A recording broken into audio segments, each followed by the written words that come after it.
Yes, back with our friends over at Dark Castle Entertainment. I've already covered 13 Ghosts, so might as well do my second favorite of the Dark Castle films, and one of the only ones to receive a sequel besides The Orphan, which I guess I'm uncultured when it comes to Dark Castle because I didn't even know they produced that one. But as always with many of these movies, it's been a sizzling hot minute since I've watched this film, so let's see what it's all about. Let's get into it. We start off by looking at the real-life equivalent of the Teen Titans Tower. This place is actually an insane asylum, the Vannicut Psychiatric Institute for the Criminally Insane to be exact.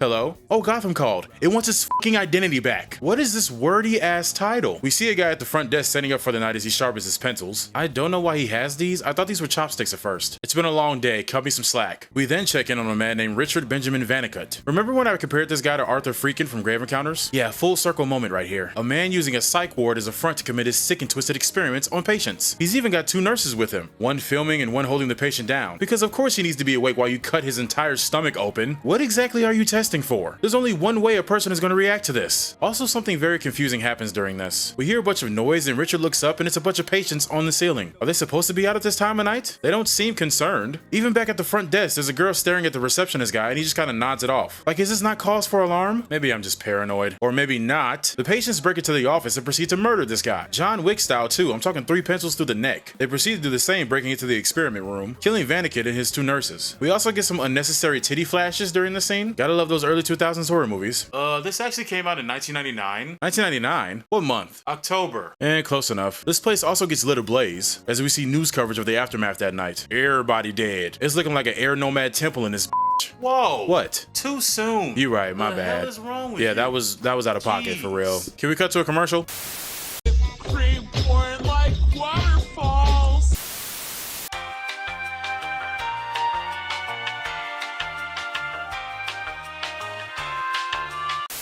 We cut to a woman in a bathtub who has the bright idea to have her birthday party in such a place. This is Evelyn, wife of Stephen H. Price, whose look and name is inspired by the legendary Vincent Price, who was in the 1959 original House on Haunted Hill, and also did the voice monologue for Michael Jackson's Thriller, which is how I was introduced to him, who is, as Google describes him, an amusement park tycoon. Long story short, he's a very rich man who owns a lot of amusement parks. Also, these two hate each other. There's a news outlet doing a story on Steven's newest ride at the park. 20 stories worth of top. Sounds like me every night, am I right?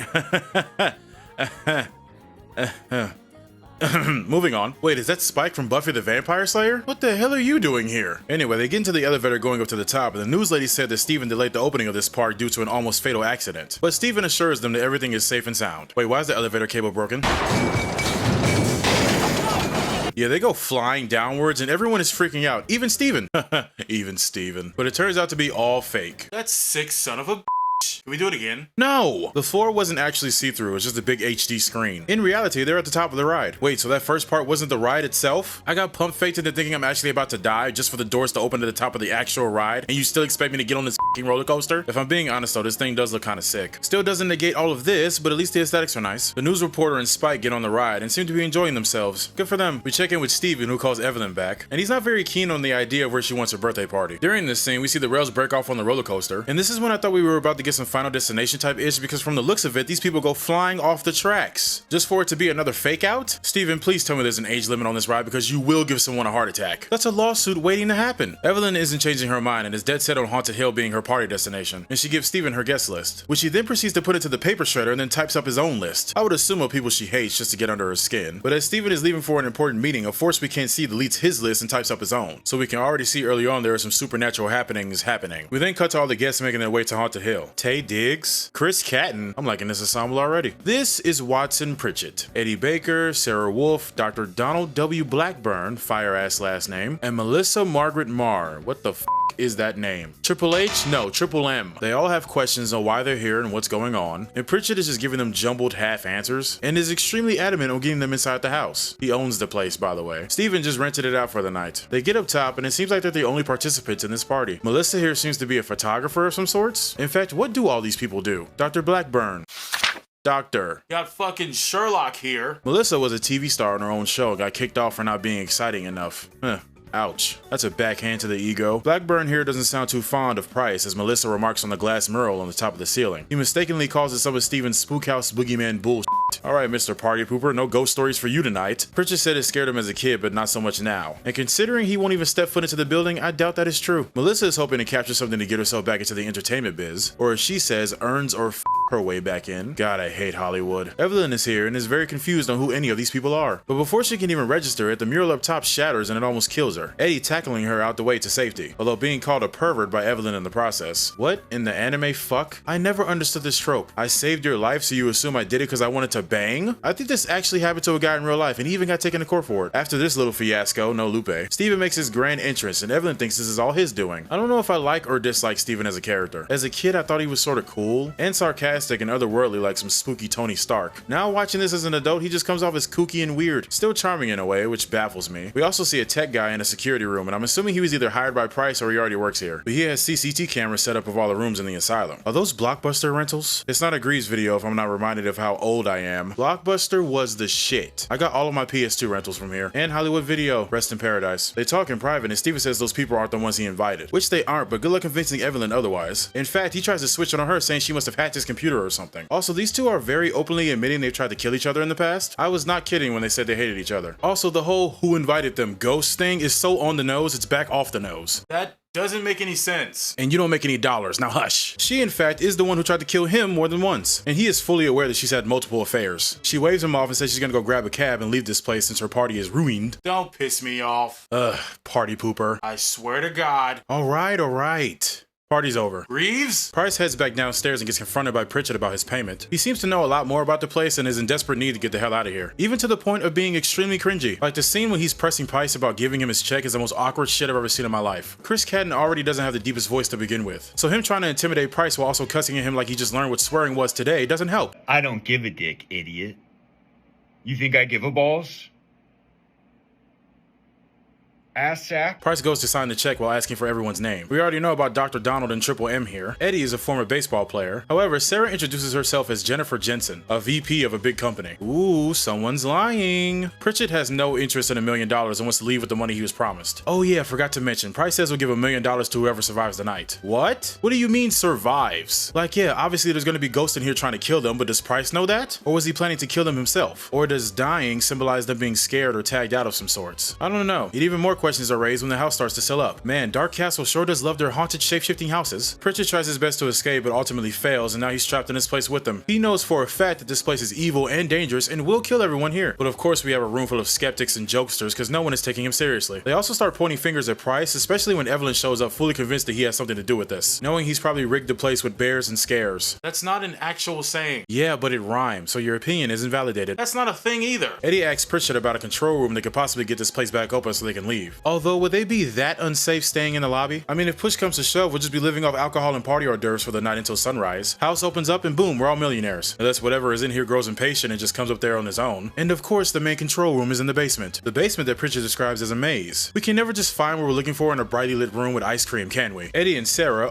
Jennifer, convince Pritchett to head down to the basement to find the control room. But not before Evelyn mentions Price's party gifts, which I'm not sure how that'll help us. Oh shit, he's packing heat! Never understood how in these situations people are turned off by a gun, especially in a matter of life or death. And I know they don't know they're in danger yet, but we did start this night off with whoever lives gets $1 million. And I'm no rocket scientist, but I think a gun will help aid me in my survival. The twist? The clips are welded to the gun. They only get the amount of shots they're provided. Nothing more, nothing less. Of course, Evelyn's crazy ass points hers right at Price. And as much as it would have been a rude awakening for him to get blooped in this scene, she doesn't pull the trigger. Eddie is the only one who takes a gun and they both head to the basement. Price dips off and yeah, that guy we saw earlier was hired by Price. However, he said he wasn't the one that sealed the house shut. And once again, Price assumes it's just Evelyn out to sabotage him. How the fuck did these two ever fall in love? Bold of me to assume they ever were at one point. Meanwhile, in the basement, hell on earth is happening. Why in the blue moon do they have these down here? Is this Dante's Inferno? Tack and the power of Satan? Not even a few minutes after this, a piece of concrete on the ceiling falls off and almost kills not Jennifer here, which I think was one of Price's booby traps? Rich people just be doing stuff because they rich. I promise you, Price could buy himself out of legal trouble if the police question him about anyone's death here. That is, if he lives through the night himself. After jump scaring the three musketeers, they all begin their search for the control room, but not before we see a bloody door with weird black tentacle worms coming out of it. Pritchett says he's never been in there, but he knows it's not the way out. Damn cobwebs! They happen upon the saturation chamber, meant for patients with schizophrenia, because of course this WWE dungeon from the underworld is meant for that. They would bombard the patient with a bunch of images and noises to scare them back to normal. Yeah, that sounds healthy. My question is, did it work? However, when Eddie asks that question one more time, they both turn around to find the room empty. Price and Pritchett are gone. Great, so even if we don't split up, the house will split us up anyway. Good to know. Eddie looks off and notices a room in the distance. And while not Jennifer is walking around not noticing he's gone, she does confess that her name is not Jennifer. See, moments before this, Eddie called her BS from the jump. He confronts her about it, and she's obviously very defensive because she's playing spy in a house full of ghosts. Although Eddie doesn't hear this confession because he's missing in action. She calls for him, and he's walking around with the shiny eye syndrome. And we can clearly see that's not Eddie. Or Ed.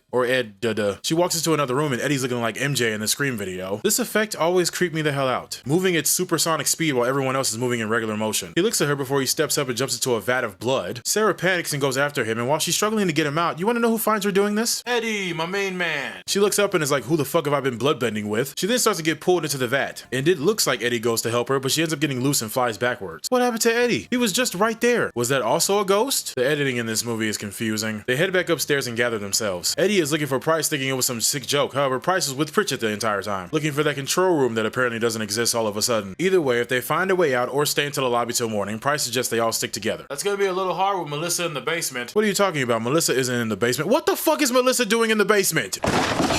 Oh god. Anyway, she makes her way down, videotaping everything in hopes to give this to some weird Hollywood exec. However, when she makes it to the patient experiment room, she sees them experimenting on a patient. Obviously, but she can only see them through the camera. It's Vaniket and his two nurses. You know, the more I watch movies like this or 13 Ghosts, the more I see where Grave Encounters took some of its inspiration from. Even if not directly inspired, there are so many things similar yet so different. Now, the moment they all look up at her like this is actually really creepy. Like, I love and hate shit like this. Like I mentioned earlier, it reminds me of when Lance found the room that Freakin did all of his experiments in, and we get an extremely similar, if not identical, scene. Unfortunately, they both suffer from ruining it immediately with a terrible jump scare. What am I looking at? What is this? Are we being invaded by aliens? And why am I being flashed images from a late 90s, early 2000s MTV punk rock music video? What does any of this have to do with anything? I think I might actually need a drink this time. The ground starts shaking and Melissa gets attacked by a wind turbine and her scream echoes throughout the entire house. Everyone gets up to see and they find a puddle of blood that leads into the ceiling. And somehow they think she's still alive? Nothing about this says alive, people. They head back upstairs and Eddie is being overly aggressive. I get that you want to get out of here, but is this really necessary? Sarah is checking Melissa's camera as it films her getting eaten. Evelyn walks in clapping as she suspects Price has something to do with this. And she points the gun at him once again, and this time she actually shoots it. Then proceeds to threaten everyone before going to bed. Yeah, no, that's perfectly legal. Everyone splits off into different directions. For some reason, Dr. Blackburn goes to look for Melissa. Dude, I don't think you'll be finding her. Not in one piece, at least. Foreshadowing. There is nothing pointing to her being alive. Price goes to check out on his tech guy, and am I allowed to show that on YouTube? Let's just say someone took a Nice. out this man's face. Also, dramatic music from SpongeBob plays as he finds this body. It's absolutely hilarious. How is she pulling this off? Then we see Vaniket jolly walk his ass out of a room, and he looks over to the camera showing Evelyn, and you could probably guess who he's about to harass. Somehow the lights start flickering, power surges can be seen, and they already find Evelyn in the basement being electroshocked? How did Vaniket get her down here so fast? Was the camera footage delayed? An even better question, why does Price care? These two have shown nothing but complete disdain for each other the entire movie. Now you're trying to get me to believe that Price is mourning her all of a sudden? Was this all a facade? You two fell into the I hate you and want to kill you bit for so long you just did it as a habit? Or was all of that your sick and twisted way of showing affection? Either way, no and no. But I guess it was more so suggested that Evelyn wanted Price dead more than he wanted her dead, because of the examples he gave earlier of the 2 times she allegedly tried to have him murdered. Either way, this doesn't make any sense. And neither just pointing a gun at everyone. Yeah, Price still isn't buying the whole ghost thing and thinks it was someone in the room that's killing people. Which I don't know about you, Price, but I don't think anything human could have done that to your boy back there. Eddie is with the shit and tackles Price to get the gun out of his hand. He expels all of his ammo in the process. Eddie gives this man the wombo combo and they lock him in the saturation chamber. Wait, why? Like, yeah, he just threatened to shoot all of you, but this seems a little bit dramatic, don't you think? I mean, maybe? It definitely escalated quickly, that's for sure. Blackburn stays behind to watch Price while the others go look for a way out. Then he starts the machine while Price is in it, and whoa boy. I'm gonna be honest, I don't know what any of this shit means. Price gets wheeled into a room by strange looking nurses, naked women in the corner for some reason, dread doctors. I guess all of this is symbolic that the machine is driving Price mad, I think. Then he gets submerged in water, finds a young woman who is also naked, and she starts bleeding from the mouth. Then she turns into an SCP. We see a dude with a mustache holding a red volleyball, and then he passes it to Evelyn and the ball gets replaced with Price's severed head. Then it just cuts to Price twitching on the floor in the corner. This sequence went on for way too long, mind you. And what is it with Dark Castle and flashing a billion lights in your face? I mean, it was much worse with 13 Ghosts. That was one of my main critiques with that film. And the sounds from hell blaring in the background sure don't make it any better. This scene used to scare me as a kid, but as an adult, I am very confused. Meanwhile, Eddie and Sarah found their way into Vaniket's office, and they find a picture of Vaniket and his staff class from 1931. Come to find out, they're all relatives of the people on the guest list, confirming why all of them were chosen by the house. Also, Pritchett is one of the weirdest characters I've seen in a horror movie. I can't get a read read on him to save my life. He's awkward, not all the way there. He's got extremely bad mood swings. Sometimes I think he does things because it sounds cool in his head, but then in execution it falls flat. A lot of this felt like Chris Cadden was improvising and they just kept it all in the movie. Also, whenever I see him, I always think of his character in Undercover Brother. Like I said, I be knowing people from the most obscure shit. However, there is a name missing on this list. Blackburn. A relative of his was not in this class, so why the hell is he here? That's when you cut to the scene of us finding out who he is? Oh, my bad. There he goes. Jump. And dead. If you ask me, the dismount was shaky.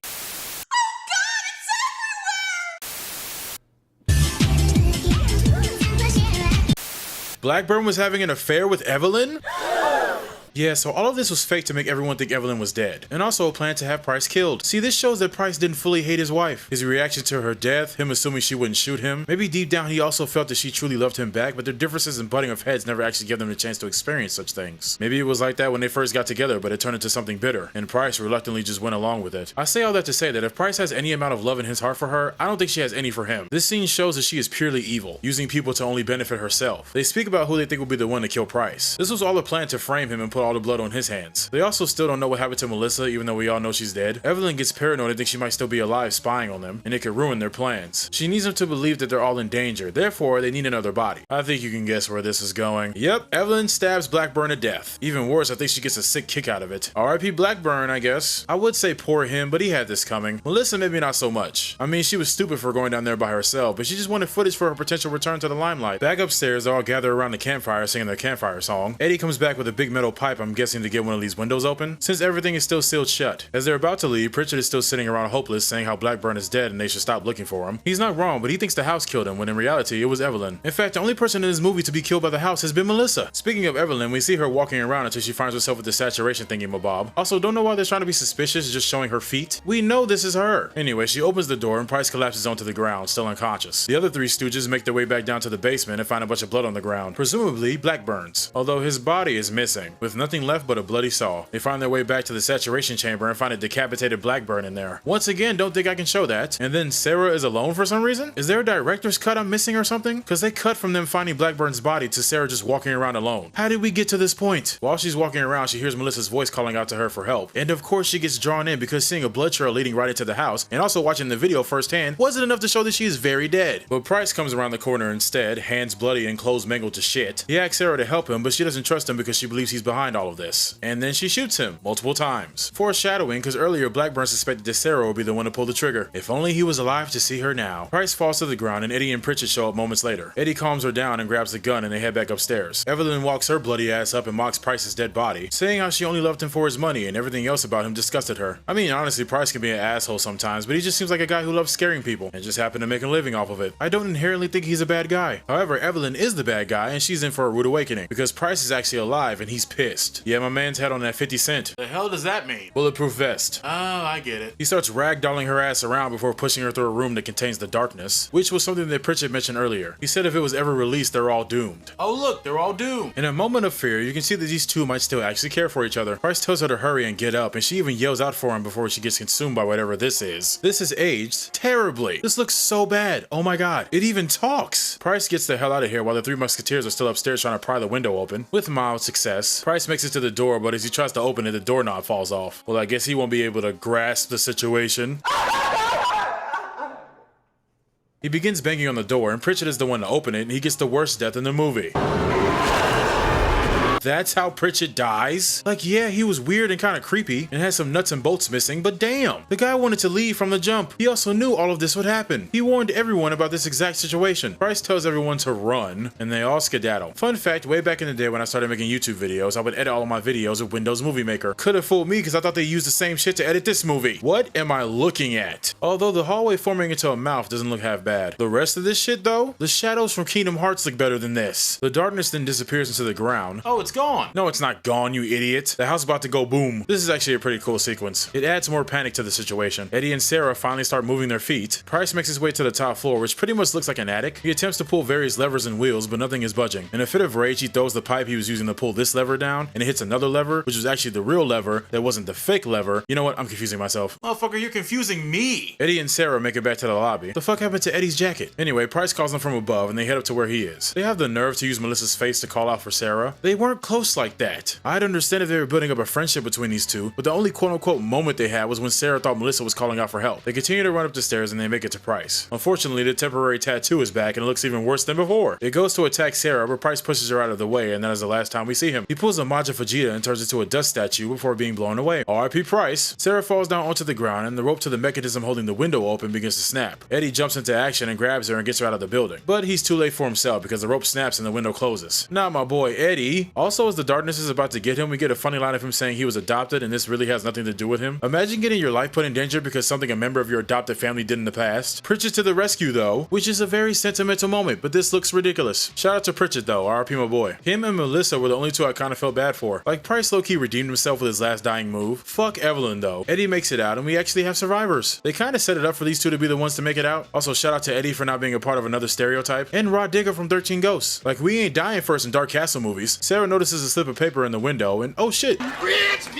All of the checks they were promised are there. I'm not sure how this works, but would they still be able to cash these? Price is dead, but I guess maybe since he signed them they should be good. Either way, it's a happy ending for our two lovebirds. Eddie is really the only interesting one of the two. Sarah first of all lied about who she was and kinda didn't really have any character development. Like she was a final girl for final girl's sake. And Eddie was there for potential love interest, but at least he has some sort of personality. Pritchett was meant to be the comedic relief, I think, but they failed at that. Eddie was more so of a comedic relief than him. Blackburn was a conniving SOB, and even if I wanted to get attached to Melissa, she was the first one to die. Oh, almost forgot to mention, Price did find her body earlier, in multiple pieces. Actually pretty messed up. Poor Melissa. And speaking of Price, I didn't completely hate him. Like he had his moments of being a piece of shit, but in the end he heroically saved Sarah's life. A woman who literally shot him multiple times earlier in the movie. I kinda wish he survived, but at least he was almost a part of the final three. We get one last moment of Eddie and Sarah laughing at the fact that they're new millionaires, and Sarah jokingly asks how they're gonna get down from here, but that is a legit question. How the hell are they gonna get down from here? We'll cross that bridge when we get there, I guess. And that, my friends, was 1999's House on Haunted Hill. This movie falls into the same box as 13 Ghosts for me. Like it's a quote-unquote bad movie, but it's so entertaining. Not as entertaining as 13 Ghosts in my opinion, but entertaining nonetheless. The special effects, however, have not aged the best, and some of the editing choices are a little confusing. It feels like a lot of moments in this movie just happen to push the plot along. Some of the scares still work, but a few of the good scares in this movie are immediately ruined by some goofiness. This could have been way scarier without all of the artsy psychological editing, but seeing where the movie takes place I guess is fitting. Still a little jarring. Have you seen House on Haunted Hill? If so, let me know what you thought of it down in the comments below. If not, I'll leave this one up to you. If this video enticed you to check it out, then that's great. Well, this might be one of those movies that if you didn't grow up watching it, you'd be like, what the fuck am I watching? Shout out to Daddy Dig 6355, Dire Graph, Lovely GG13, and Cracky Viper for being members of the channel. I appreciate you guys, for real. Make sure to like and subscribe and hype the video up if you can. My name is Greaves, and as always, I will see you guys in the next one. Peace!